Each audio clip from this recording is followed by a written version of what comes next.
Eksena sa action movie? Hindi. Kuwayan habang tinutugis ng Turkish Coast Guard ang bangkang ito na papuntang Greece. Nagpaliko-liko at halos tumaw pa ang bangka sa sobrang bilis. Pero bakit kaya sila hinuhuli? Ang mga aksyong balita, umpisa na! Tatlong pulis Caloocan na sangkot sa pagpatay kay Kia de los Santos, guilty sa kasong murder. Act Teachers Party List, Representative Franz Castro at dating bayan muna congressman sa Tondo Campo, hinarang at kinasuhan sa Davao del Norte. Police Chief Inspector Jovi Espinido, pinababalik ni Pangulo Duterte sa Osamis. Ang order ko kay Espinido, sir, ubusin na lang yung mga ang kanimiyo. Peking Investment Company sa Ortigas, sinalakay ng PNP at ng mga otoridad mula Australia at Amerika. Mga sangkap at aparato sa paggawa ng droga, nadiskubre sa isang sasakyan sa Pasig. Korean na isa raw chemist, arestado. Sa Sports Center sa Aksyon, Gilas Twin Towers, Greg Slaughter at Julmar Fajardo. Pangungunahan ang laban ng Gilas Pilipinas kontra Kazakhstan bukas. At sa Celebrity Action, Miss Universe Philippines, Catriona Gray, sinalubong ng Thai at Pinoy fans sa Thailand.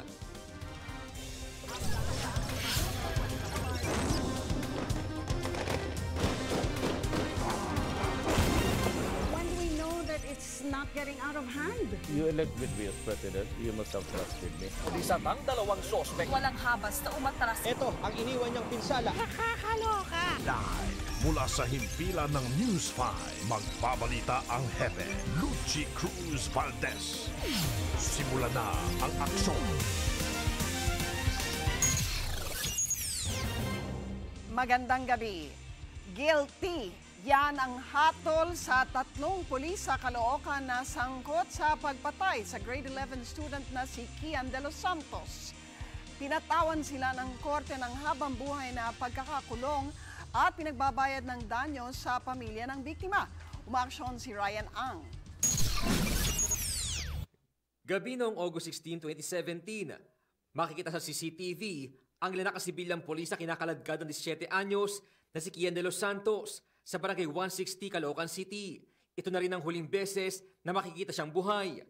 Namatagpuan kasi si Kian, nakaluhod at nakasubsob na ang kanyang bangkay sa madilim na bahagi ng lugar. Nanlaban daw siya sa mga polis na humuhuli sa kanya dahil sa umano'y pagiging drug runner. Ayon sa PNP Crime Laboratory, 3 bala ang pumatay sa grade 11 student, isa sa likuran at isa sa likod at loob mismo ng kanyang kaliwang tenga. Malapitan daw ang naging pamamaril. Noong August 25, 2017, kinasuhan ng murder ang mga dawit na sina PO3 Arnel Uwares, PO1 Jeremias Pereda at PO1 Jerwin Cruz ng Caloocan Police. At makalipas ang higit sang taon, hinatulan sila ng guilty at pinatawan na reklusyon perpetua o habang buhay na pagkakakulong at disqualification sa parol. Kaya ang pamilya ni Kian tila nabunutan na ng tinik sa nakamit na hustisya. Salamat po sa Pangulong Rodrigo Duterte dahil yun po yung pinangako niya na bibigyan daw po ng hustisya yung pagkamatay ng anak ko dahil at least po ngayon napatunayan namin na inosente po siya sa mga baser na pinupukol sa amin na hindi maganda. Sa amin, masaya kami, no? Kasi nakuha namin yung hustisya para kay Kian. Bukod sa kulong, pinagbabayad din ang bawat isa sa kanila ng higit 300,000 piso para sa civil indemnity, moral, actual at exemplary damages. Inabsuelto naman sila sa mga kasong planting of evidence at paglabag sa Comprehensive Dangerous Drugs Act dahil sa kakulangan ng ebidensya. Habang pinaaresto ng korte si Renato Perez Doveres, alias Nono, naasat umano ng mga pulis at nagturo kay Kian. Yan po ay patunay na may rule of law, rule of truth and justice sa ating bansa. At kung meron pong mang nagaganap na EJK, panahon-panahon ni Secretary de Lima, may mga memo na siya at guidelines sa EJK. Eh di po yan pinahintulutan ng gobyerno. Aminado ang PNP na malaki itong dagok sa kanilang hanay, pero hindi raw nila kukonsintihin ang mga tiwaling pulis. Lumabas din daw sa kanilang investigasyon na walang pahintulot ng hepe ng 3 pulis ang ginawa nilang operasyon. This may be the case, but this case doesn't define the whole picture on the way we wage our campaign against illegal drugs. Umaaksyon, Ryan Ang, News 5. Malabo raw nabigyan ng pardon ni Pangulong Duterte ang mga pulis na nahatulan sa pagpatay kay Kian de los Santos. Ayon kay Presidential Spokesman Salvador Panelo, hindi raw kakampihan ng Pangulo ang mga pasaway na pulis. Sa mga talumpati noon ni Pangulong Duterte, sinabi niyang ipapardon niya ang mga pulis sa mga kasuhan dahil sa pagtupad sa war on drugs. Pero nilinaw niya, kinalaunan na dapat ay sumusunod pa rin sila sa batas. The President, as I said earlier, will never tolerate policemen who intentionally kills, who have done it not in accordance with the performance of their duties. Tinuturing naman ni Vice President Leni Robredo na tagumpay ng bayan ang hatol sa mga suspect. Pero tanong niya, ilan pa raw kaya ang inosenteng gaya na Kian na napatay sa drug war? Para naman kay Justice Secretary Menardo Guevara, dapat itong maging paalala sa iba pang alagad ng batas na dapat nakasunod sa rule of law ang kampanya kontra ilegal na droga. Nadiskubre sa isang sasakyan sa Pasig ang mga sangkap at aparato na kayang mag-produce ng higit 300 kilong shabu. Kasunod yan ang pagkakaaresto sa pinaniniwalaang chemist na isang Koreano.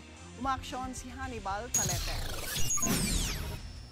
Sako-sakong ephedrine at iba pang mga sangkap at aparato sa paggawa ng shabu ang nadiskubre sa abandonadong van sa parking lot sa Pasig City kagabi. Ayon sa otoridad, gamit ang mga ito ay kaya makapag-produce ng 325 kilos ng shabu na nasa 2 hanggang 4 na bilyong piso ang street value.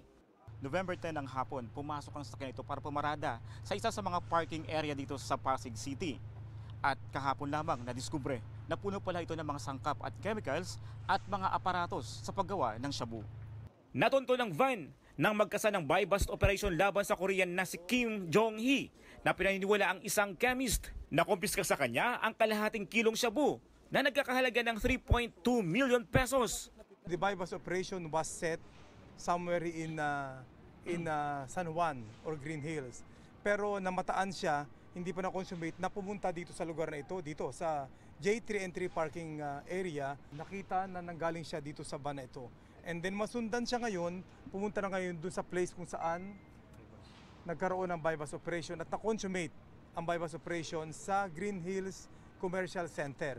Bago na aresto si Kim, unang nahuli ang umano'y tauhan niyang si Marvin Yu sa isa ring buy-bust operation sa bagong baryo, Caloocan. Pero iginiit niyang hindi niya alam ang tungkol sa mga sangkap ng droga na nakita sa van. Hindi ko po tinatanong. Hindi po. First time ko po nakita lahat yan. Hindi ko po alam itong mga ito. Itong ganito kalaki po. Wala po. Mga gano'ng katagal ka na nag-drive para dun sa Halos mag-isang buwan pa lang po. Iniimbestigahan pa kung anong grupo o sindikato ang kinabibilangan ng mga suspect. Umaaksyon, Hannibal Talete, News 5. Sinalakay ng NBI ang isang bahay na ginawa mo ng drug den at sex den sa Sampaloc, Maynila. Ang mga parokyanong walang pera, sex daw ang ibinabayad sa droga. Umaaksyon si Marlene Alcaide. Pinasok ng NBI Special Action Unit ang bahay na ito sa Blooming Street Extension, Amoranto Street sa Sampaloc, Maynila. Bumungad sa kanila ang ilang drug paraphernalia sa lamesa. Ilang sachet din na hinihinalang shabu ang nakita ng halughugin ang buong bahay. Naaresto ang 4 na tao, kabilang ang target na si alias Kambal na nakaratay na matapos ma-stroke noong nakaraang linggo. Pero bago ito, nakunan pa siya sa surveillance video na gumagamit ng shabu sa loob ng bahay kasama ang iba pa. Ayon sa NBI, nagsisilbing drug den at sex den ang bahay. Kapag kasi wala raw pambayad sa shabu, sex umano ang pinapalit. May na-receive kaming information ng mga pumapasok doon para gumamit. Mga nurses, doctors, sometimes naka-uniform pa sila. Meron din mga taxi drivers, jeepney drivers. Itinanggi naman ito ng mga nahuli. Gamitan daw po ito ng droga? Hindi ko po alam, mami. Gano'n kaya katagal? Naalagaan lang po namin stroke eh. Ikaw, bumibili ka ba ng drugs? Hindi po, ma'am. Gumagamit ka? Opo. Kanino ka bumibili? Kay alias Kambal ba? Hindi po. Bakit ka nandito? Hindi ko kilala eh. Pero kalaunay umamin rin ang isa sa kanila. 20 pesos kada oras daw ang singil para sa mga gustong gumamit ng droga sa bahay. May pimipesto lang po dito pero Kaya po sila pumepesto dito. Nagbabayad sila para pangkain namin. Sa inyo nga nagbabayad? Kay tatay po. Matagal na rin daw nakakatanggap na reklamo ang barangay laban sa mga sospek. Umaaksyon, Marlene Alcaide, News 5. Susunod, Peking Investment Company sa Pasig sinalakay ng mga otoridad. Chief Inspector Zoe Espinido pinabalik sa usamis ni Pangulong Duterte. Pagtatalaga kay Supreme Court Chief Justice Lucas Bersamin dinipensahan ng Pangulo. At Party List Representative Franz Castro at Satur Ocampo kinasuhan dahil sa pagbibiyay ng mga menor de edad sa Davao del Norte. Ang detalye abangan sa pagbabalik ng aksyon.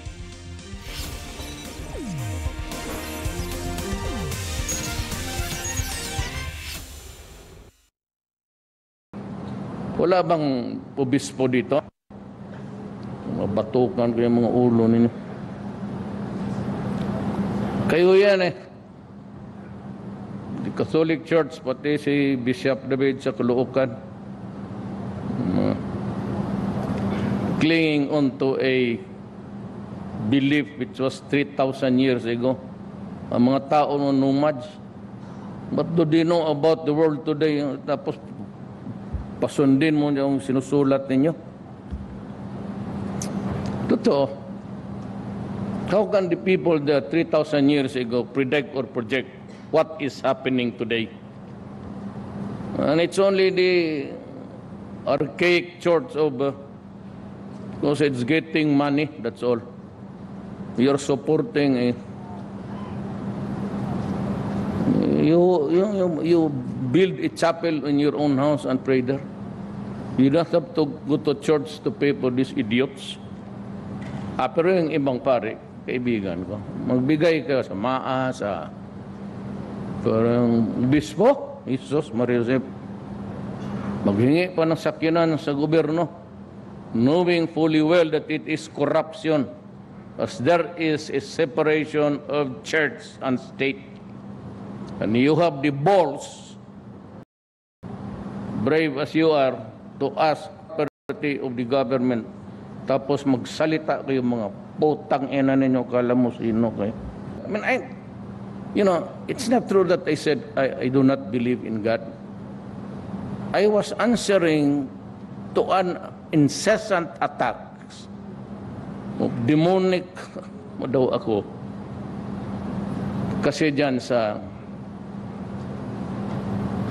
patayan. Whether I really order or not, it is the duty of the soldier and the police of their country. And I have announced it when I was in Davao, all of you were here. And when I became president, that I said, I'm going to build a Davao City that is comfortable for you all. I'm going to kill anybody who would with my city and destroy my daughter or my son to drugs. When I became president, yung mga bishop, when I was campaigning, I was already mouthing it. And I even challenge you in Luneta, let this be a referendum. Yung nang maniwala sa inyo at gusto ng walang patiyan at maraming durugista, dyan kayo sa mga religious. Kayo gusto ninyo walang durugista, patay lahat, at wala naman maghuhulog sa iyo, wala naman magsaksak sa iyo, dito kayo sa akin. Sabay tayo sa impyerno. Bishops, do you remember that? Bakit hindi kayo nagkampanya? Instead, the Filipino people gave me same mouthing, papatayin ko talaga kayo. At anak, bishop ka, magpabili ka ng droga dyan, baski single sa sipag, hindi kita pintulan ng ulo. Walang bishop sa akin. Basta pumasok ka dyan, sirain mo ang Pilipino. Hindi talaga tayo makakaintindihan dyan. Totoo lang. Demonic. Kayo ang demonic dyan. Maya-maya makita ko sa ite yung iba. Bang obispo naman nandyan sa may mga kabit dyan sa NHO, nakatira. Kayo. Tapos sama niya, madman. Paano ako maging madman? May Diyos ako, sabi ko. Nag-away kami. Sabi ko, I do not believe in your stupid God. I have my own God.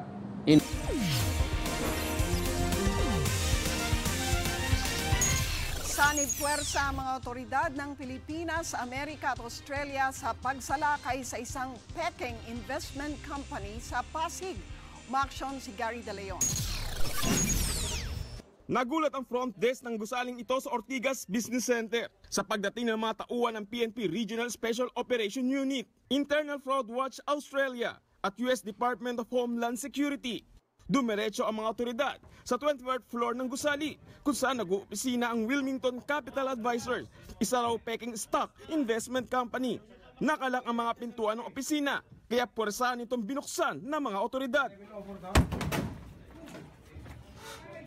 Sit down. Sit down. Search warrant. We have a search warrant for you. Taas kamay. 24 na Pilipinang call center agents ang nakita sa loob. Sa isa pang silid, nahuli ang 8 foreign national, may Australian, British, American at South African na nagpapanggap umanong account opener. Pero sindikato raw ang mga ito na nag-o-operate sa iba't ibang bansa sa Asia. We know the money is going into a bank account in Sydney. So what these people are doing is pretending to be in Sydney. They're saying they're calling from a Sydney office. They've actually cloned a real company in Australia and they're purporting to be that company.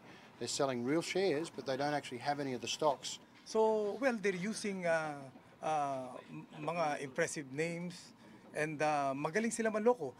Kaya nga maraming nainganyo na mag-invest sa kanila. Mostly ang kanilang mga biktima ay mga foreigners. Maharap ang mga nahuli sa kasong paglabag sa Securities Regulation Code at Cybercrime Prevention Act. Umaaksyon, Gary De Leon, News 5. Hinigpitan ng seguridad sa loob ng Subic Bay Metropolitan Authority matapos pagbabarili ng isang negosyante kagabi. Sa ngayon, 3 motibo na ang sinisilip ng mga pulis. Umaksyon si Dindo Flora. Patay na ang negosyanteng si Dominic Sitin nang abutan ng mga otoridad sa loob ng Subic Bay Metropolitan Authority nitong Miyerkules ng gabi. Papasok daw sa isang hotel si Sitin nang pagbabarili ng isang lalaki. 4 na bala ang tumama sa biktima. He was shot from behind by the gunman along the driveway of the Lighthouse Hotel. And apparently when he fell to the ground, follow-up shots were made. Binigyan pa siya ng 2 more rounds. And the gunman, while escaping, was confronted by the security and bodyguard of Mr. Dominic Sitin. And the bodyguard was also shot and wounded. Sugatan din ang bodyguard ni Sitin matapos makipagbarilan sa gunman. Tingin ng mga pulis, professional hard killer ang tumira kay Sitin. Tila planado raw at pinag-aralan ng gunman ang kilos ng biktima. Si Sitin ang founder at CEO ng United Auctioneer Incorporated, kilalang importer at auctioneer ng truck at mga heavy equipment sa Subic Freeport at Davao City. Kaya't iba't ibang anggulo ang sinisilip ngayon, kabilang ang negosyo, paghihiganti at personal na alitan. This may be business-related or financial-related. Then another is labor-related also. I understand that in the past, several workers or employees had been terminated by the company. And then, of course, hindi mawawala yung connected with the personal and family problems, marital even. So we're all considering this. Kinundi na naman ng SBMA ang ginawang pagpatay kay Sitin. We condemn this act of violence in our very peaceful and safe and secure neighborhood.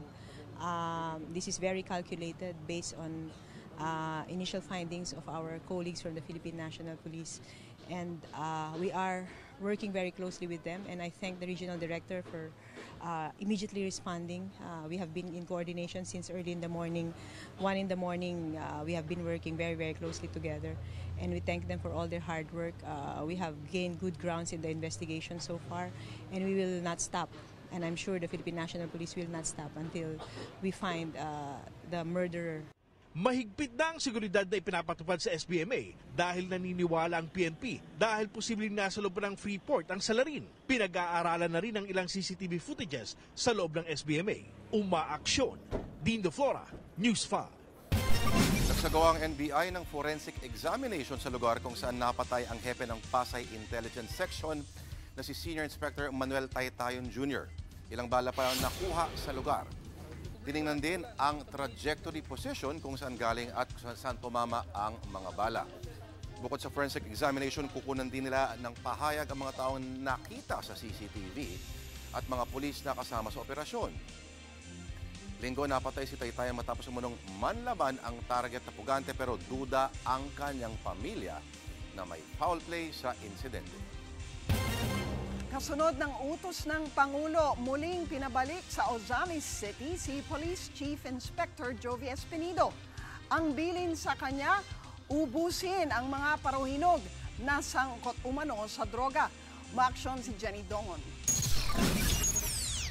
Sumentro sa paglaban sa iligal na droga ang talumpati ni Pangulong Rodrigo Duterte sa groundbreaking ng Ozamis Airport Modernization Project. Sa isang punto, tinanong niya ang mga tao sa event kung gusto ba nilang pabalikin si Police Chief Inspector Jove Espinido na siyang hepe noon ng Ozamis City nang mapatay si Mayor Rinaldo Parohinog Sr. habang sinisilbihan ng search warrant noong July 2017. Pabaligo lang ko si Espinido, ubang pampulis na Habang nasa podium, tinawagan ng Pangulo si PNP Chief Oscar Albayalde. Gusto niyong balik si Espinido? Padung ka na si Albayalde, kay bungol-bungol na raman eh.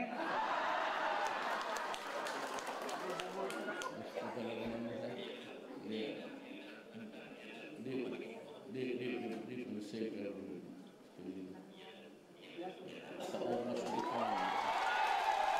Order ko kay Espinido, sir. Ubusin na lang yan ang kanong. Ayon pa sa Pangulo, marami siyang natatanggap na impormasyon tungkol sa umano'y pananakot ng mga paruhinog sa mga residente.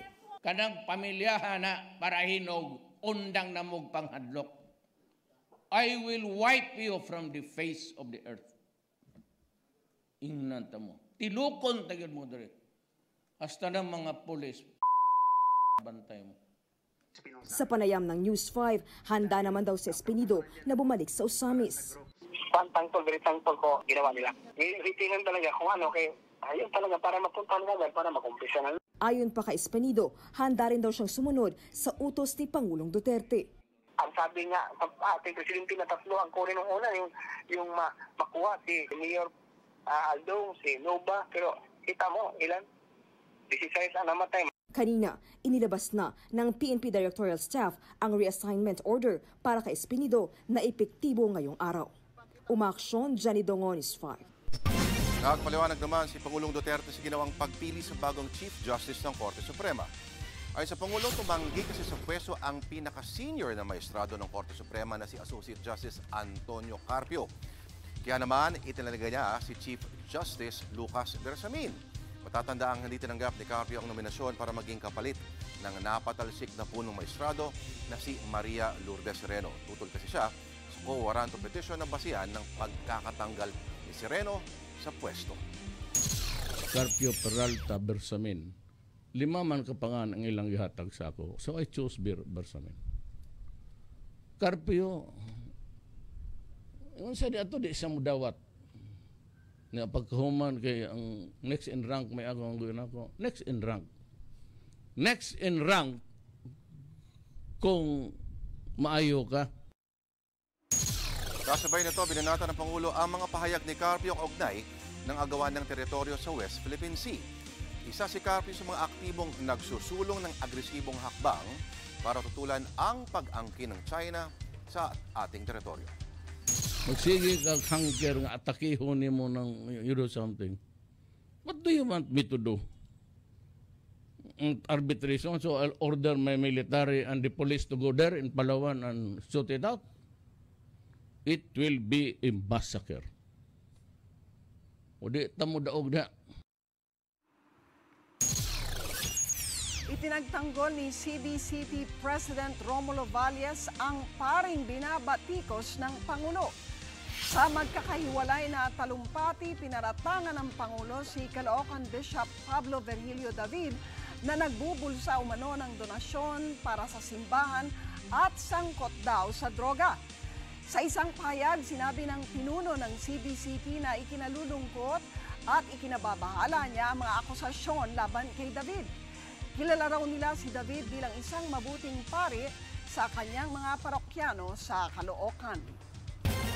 Sinampa ng mga kaso sina ACT Teachers Party List Representative Franz Castro at dating Bayan Muna Congressman Saturo Ocampo sa Davao del Norte. Ayon sa militar, naharang sina Castro at Ocampo habang binibiyahe ang 14 na menor de edad. Pero hindi raw nila sinabi kung saan sila papunta. Kinasuhan sila ng paglabag sa RA 7610 o Special Protection of Children Against Abuse, Exploitation, and Discrimination Act at RA 10364 o Anti-Trafficking in Persons Act. Pero ayon kay Ocampo, tinangkalang nilang sagipin ang mga estudyanteng lumad mula sa panghaharas umano ng militar. Along the way, pabalik kami, inarasta kami, nilagyan ng spike yung daanan na plat yung dalawang van, isang motorcycle yung nag-escort kami. Then, intercept kami rito sa Talayingod ng police checkpoint pero may military din. Ay mga kapatid, magplano ng lakad ngayong weekend dahil inaasahang magpapatuloy po ang magandang panahon sa ating bansa.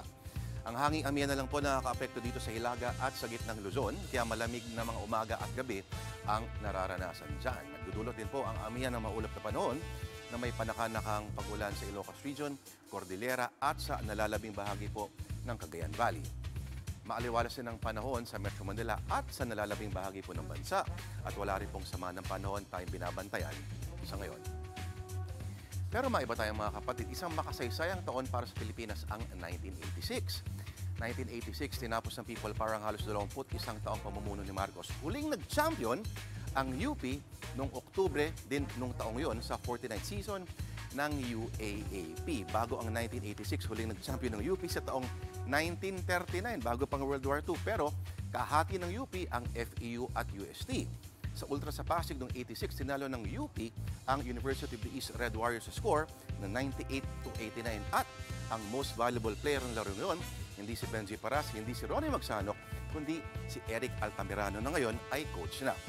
Sa sobrang laki ng issue ng panalo yun mga kapatid ng UP, abay, naisulat pa sa editorial ng Philippine Daily Inquirer. Sinulat ng editor-in-chief doon na si Louis Beltran na ang universidad na nakapagluwal ng mga pangulo, mga chief justice, mga chief of staff, at kahit mga leader ng komunista at mga rebelding Moro, ay walang champion basketball team. Wala pa hanggang dumating ang 1986. Susunod, Senador Trillanes pinayagan ng korteng bumiyahe sa Amerika at Europa. Lagoon hopping sa El Nido, Palawan, lilimitahan na. At baka sa Australia nakaligtas sa pagkapay dahil sa sobrang laki. Ang detalye abangan sa pagbabalik ng aksyon.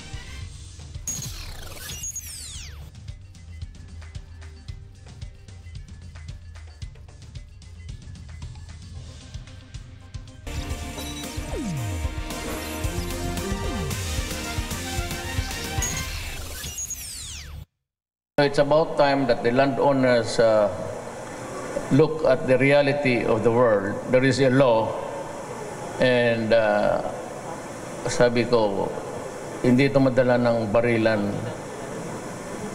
It has to be resolved. The root cause really is it thrives best on issues about land reform or the absence of land of so many people. And the communists are exploiting it.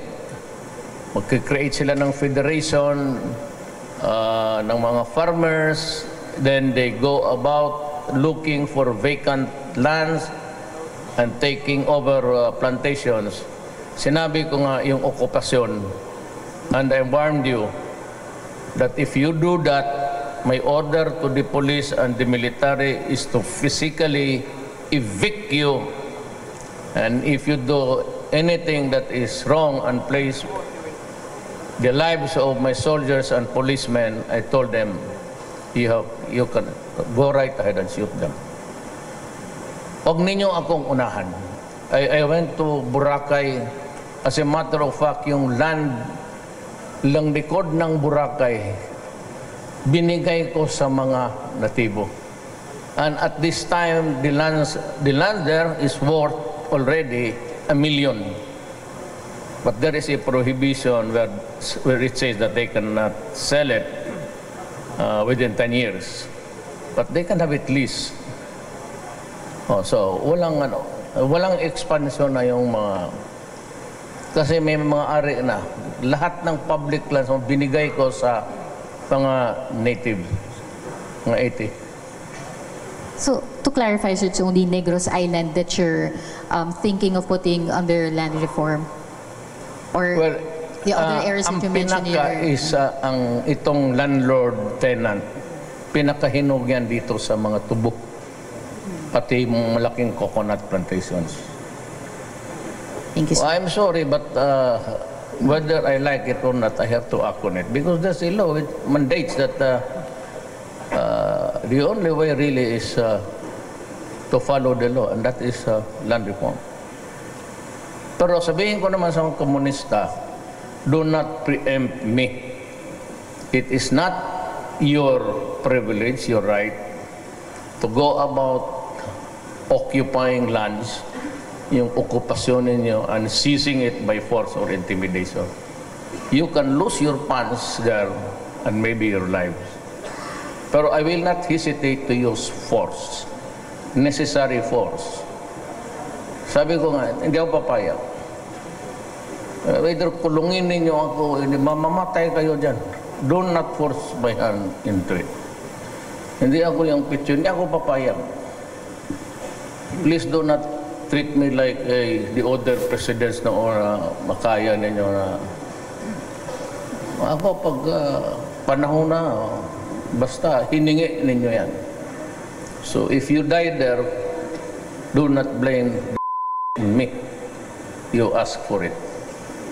But land reform, you just wait. Lahat na halos na binigay ko na.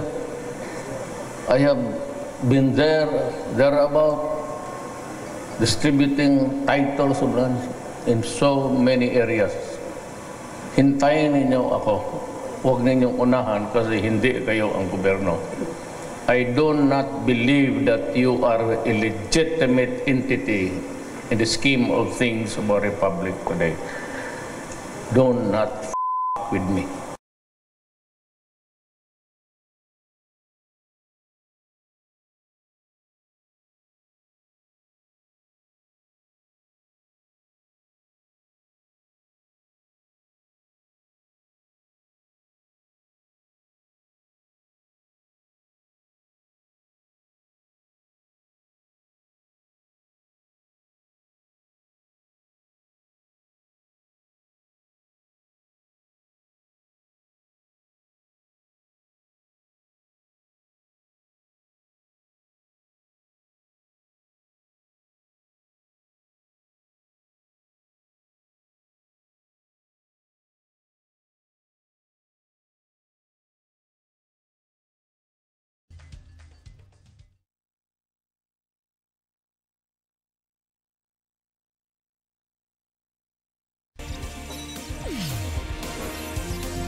Kasunod ng pag-iba sa mga istruktura sa beachfront ng El Nido, Palawan, kokontrolin na rin ang pamamasyal sa mga sikat na lagoon sa probinsya.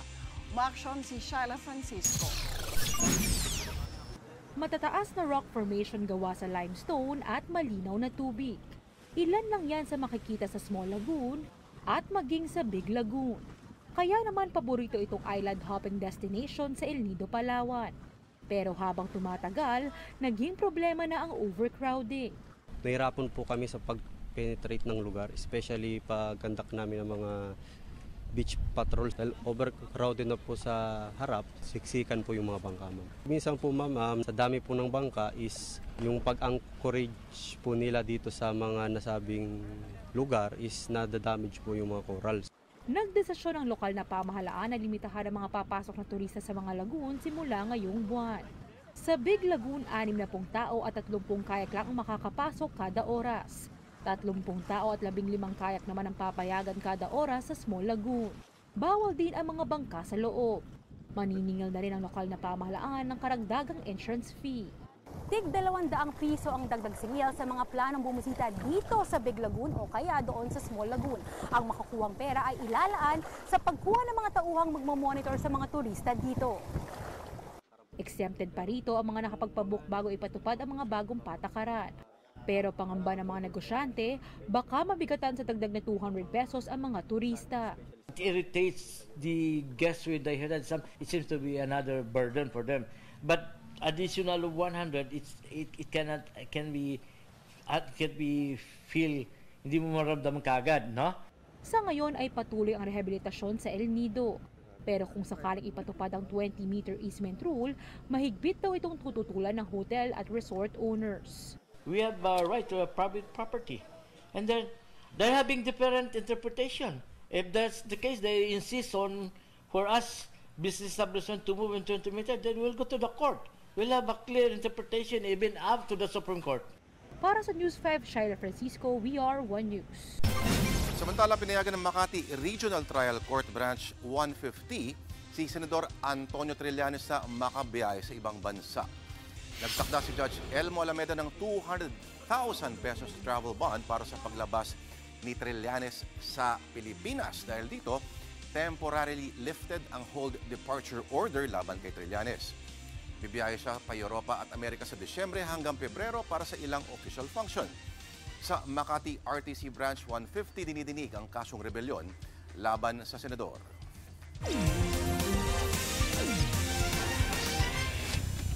Kote ng aksyon ang paghabol ng Turkish Coast Guard sa bangka ng mga migrante. Malapelikulang eksena ng habulan sa dagat na balot ng dilim. Makikitang halos tumagilid ang bangka habang tinatakasan ng mga otoridad. Pero sa huli, naharang pa rin ang 22 migrante galing Somalia at Vietnam. Plano raw na lasanan nilang pumuslit sa Greece. Arestado na ang isang Ukrainian na human trafficker. Nakaligtas naman sa pagkatay ang isang baka sa Australia dahil sa pambihira nitong laki. Malahigante ang bakang si Nickers sa taas na 6 na talampakan at 4 na pulgada. Ang timbang nito, 1,400 kilos. At dahil sa sobrang laki ng baka, hindi raw ito kakasya sa processing facility ng Katayan, kaya hinayaan na lang ng may-ari na mabuhay sa bukid. Ang 7 taong gulang na si Nickers ang sinasabing pinakamalaking baka sa Australia.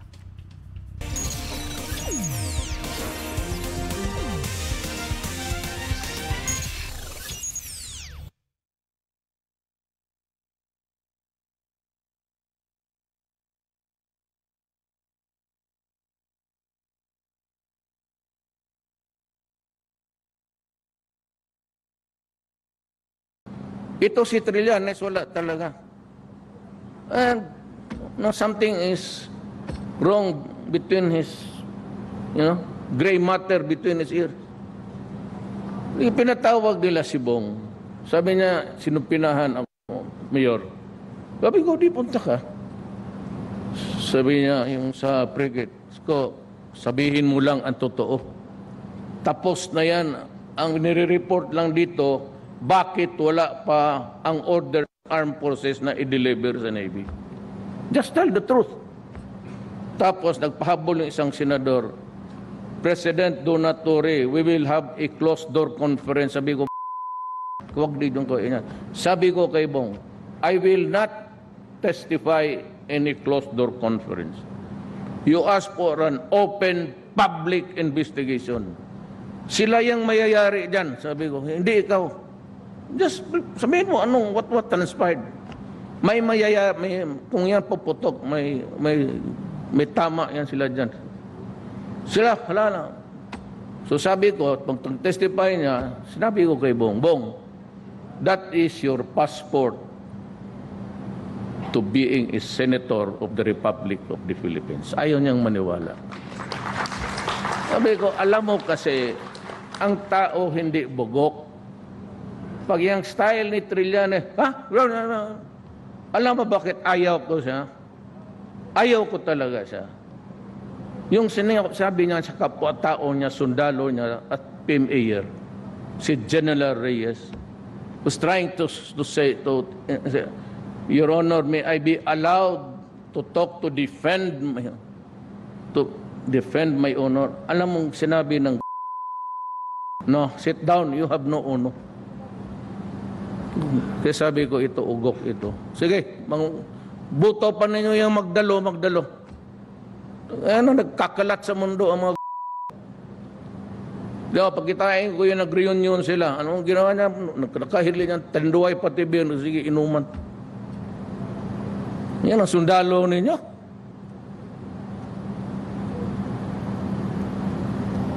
Ay, pabilib-bilib kasi na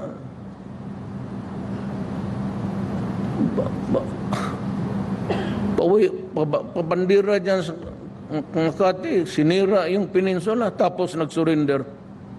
Anak ng... Tapos matapang daw siya.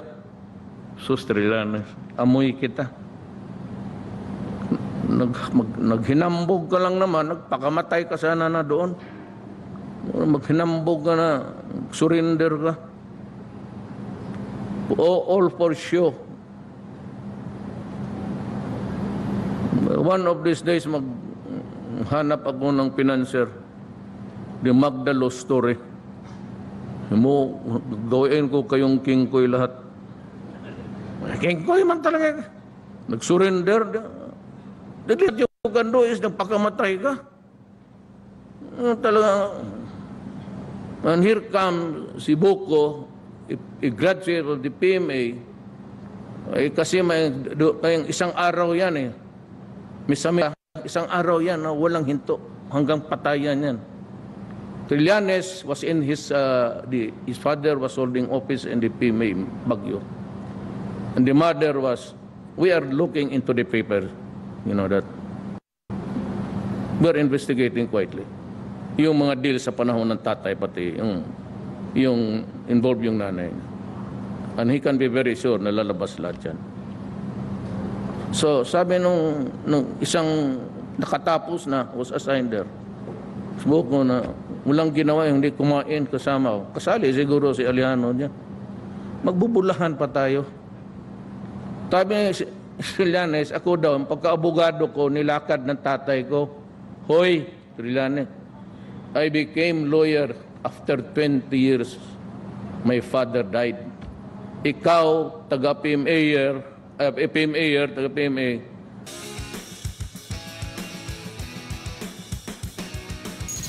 Sports Center sa Aksyon, malaking hamon ang harapin ng UP Fighting Maroons sa tinaguriang Battle of Katipunan sa UAAP Men's Basketball Finals. Kakailanganing bumawi ni Bright Akweti matapos umiscore ng 13 points sa 4 of 8 shooting sa kanilang knockout semifinals game kontra Adamson kahapon. Malayo to sa season averages niya na 18.9 points per game sa 60.5% field goal shooting. Dapat yung malimitahan ni Juan Gomez de Lianio ang kanyang personal fouls. Matatanda ang madaling nadispatcha ng defending champion na Ateneo ang FU Tamaraw sa kanilang semifinals duel, 80-61. Yan po ay sa pangunguna ng 3rd Ravenna at Angelo Cuame. These guys just refuse to give up, you know. Like one fall here, right there, they were just too tired. If you are going to make a telenovela, how are you going to make it better than that? You already won it, then parang iniisip mo, how can you win it better? With the overtime win. So I'm just happy to be in the finals, no. Malaki naman ang inaasahan ni Gilas Pilipinas coach Yang Giao sa kanyang big man kontra Kazakhstan sa 5th window ng FIBA World Cup Asian Qualifiers. Pangunguna para sa Gilas sina June Marfajardo at Greg Slaughter. Mas pinili kasi ni Giao na ipasok si Stanley Pringle sa final lineup para sa naturalized slot kaysa sa kay Christian Starhardinger. Dati nang tinalo ng Pilipinas ang Kazakhstan 96-59 sa Asian Games noong Agosto.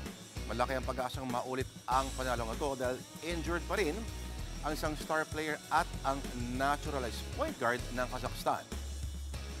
Mga kapatid, mapapanood ang laban bukas alas 7 ng gabi live dito po sa TV5. Hola mga kapatid, nasa Bangkok, Thailand na si Katiyong Gray para sa Miss Universe 2018. Chai-inspired ang arrival outfit ni Miss Philippines. Matinding hiyawan ang sumalubong kay Catriona sa airport pa lamang at take note mga kapatid, hindi lang mga Pinoy yan ha, marami ring mga Chai fans si Catriona. Sinundan pa siya ng fans hanggang sa kanyang hotel. Sa December 17, malalaman kung iuuwi ni Catriona ang ika-4 na Miss Universe crown ng Pilipinas. At mga kapatid, 26 days na lang, Pasko na. Yan ang mga maaksyong balita, mga balitang pundasyon ng matalino opinyon at konkretong solusyon. Para sa patuloy na balitaan, tumutok lang sa news5.com.ph. Ako si Lucy Cruz Valdez, saan man, kailanman, kapatid, higit sa balita, Aksyon.